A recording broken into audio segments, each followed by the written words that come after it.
Harry's wife, her many whoppers. Hello, I'm H.G. Tudor, and once again, I'm going to tell you more about narcissism, but also a little glimpse into some of my surrounds. The fact is, I'm currently away attending to other business, but still trying to keep the videos flowing for you, although I don't have access to my usual equipment, hence the sound will be different to what you ordinarily hear, as I'm recording via my phone rather than through my computer and the various microphone, etc. Harry's wife, she tells some whoppers, doesn't she? Why is it that narcissists lie? Well, you've heard Harry's wife talk a lot about my truth, and in effect, although she doesn't realise this, she's actually explaining precisely what is going on.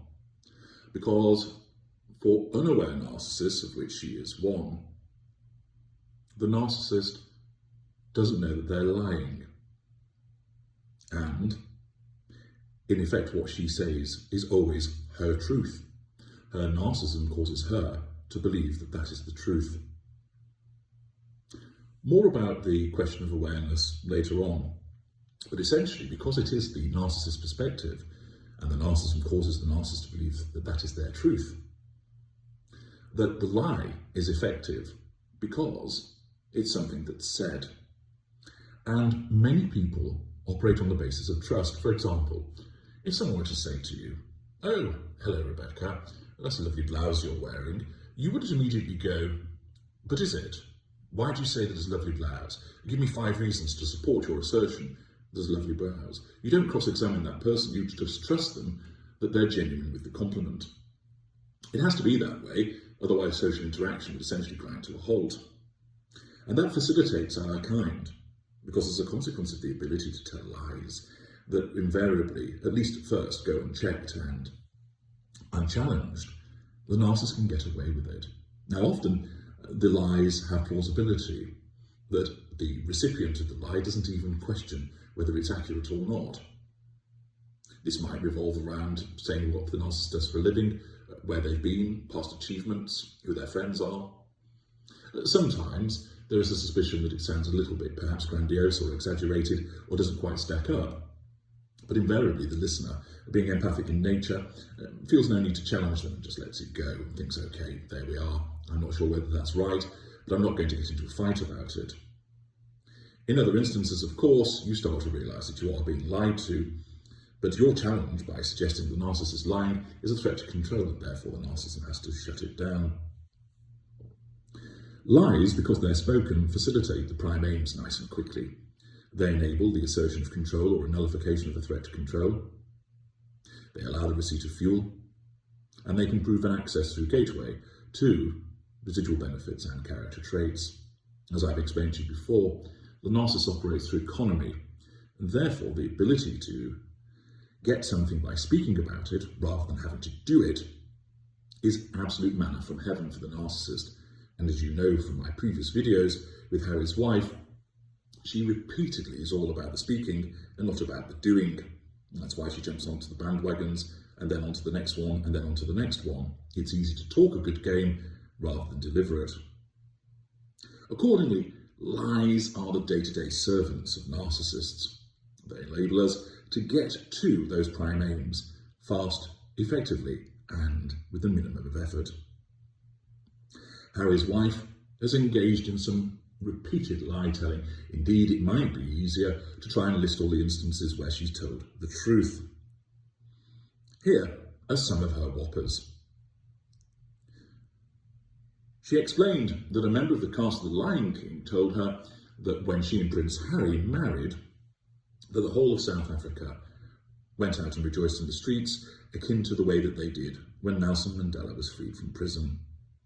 That cast member later explained that conversation never happened.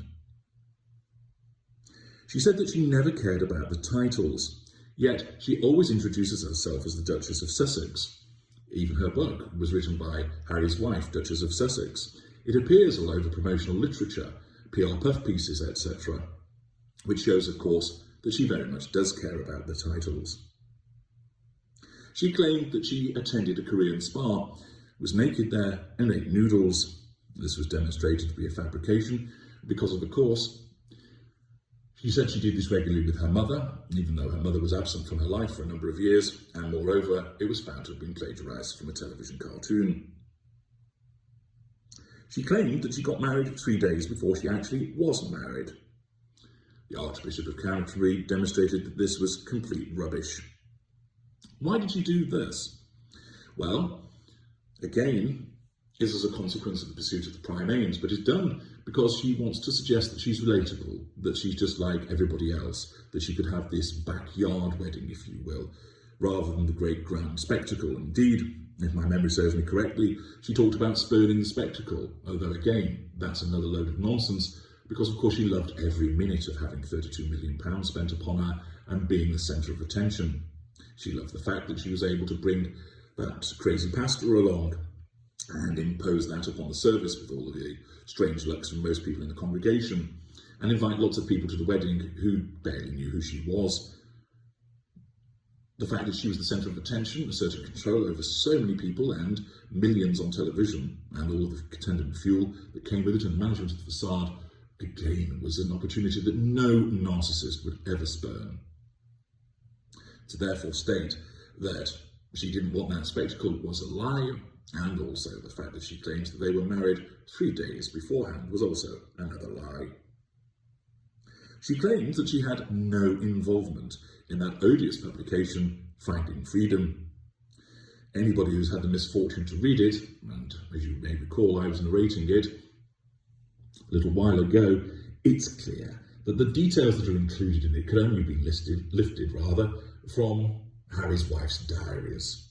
And in the circumstances, the level of detail that's provided shows that she's had input. There is no way that the improbably named Noam Scobie and the now disappeared from the planet Carolina Durant could have had that level of knowledge without there being information provided to them by Harry's wife. Furthermore, we know that there was communications between them after she suddenly remembered the emails that she had apparently forgotten. She claimed Archie would not get a title because of his skin colour. Another lie. We know that was because he was not entitled to one, because he was not the grandson of the Queen and fell outside of those parameters, and it would fall to be considered when Charles ascended the throne. But once again, why let the actual reality of the situation stand in the way of a good pity play from Harry's wife? She claimed that she knew nothing about Harry and the royal family, yet she in effect holds herself out as a form of digital native, i.e. somebody who has grown up with the internet and access to social media. Therefore, how hard would it have been to put Ginger Bollocks into Google to find out more about him? Leaving that to one side, of course, we know that she was effectively dobbed in by her childhood friend who said that she was a Diana fangirl, that had a fixation with Diana, something which her later behaviours have demonstrated, and furthermore, the fact that she was pictured outside of Buckingham Palace. She claimed that Catherine, the Princess of Wales, made her cry. Catherine's version of events to be preferred to demonstrate that she was the one who was made to cry by the behaviour of Harry's wife, and of course there are multiple instances of unpleasant behaviour from Harry's wife, recorded in Tom Bower's Revenge, the bullying allegations, etc., which all support that in the scheme of things, the person who's most likely to be doing the nasty behaviour is Harry's wife. And furthermore, since she is a confirmed teller of Whoppers, her version of events is going to be viewed with considerable scepticism. We also know, of course, that she only did that to try and nullify the threat to control posed by Catherine having sympathy, and therefore claim that she was the victim, because as you know, the narcissist narrative is they're never wrong and they're always the victim. She claimed that the sun and the birds worshipped her during a yoga pose. Utterly deluded nonsense. She also claimed that she received text messages of condolence from people when the Jeopardy host died. As I mentioned in parts passing, it's highly unlikely she actually did watch it, or to the extent that she claims. Her television watching habits are contradicted by other things that she said. She's not close to that host, and why on earth would friends contact her offering her condolences when she didn't know the person who had died? But of course, We all know that this functions in the deluded world of Harry's wife. These are just some of the many whoppers that she has put forward. I'll be telling you some more shortly, but perhaps you'd like to contribute the whoppers that you know about also in the comments section. I'm H.G. Tudor. Thank you for listening.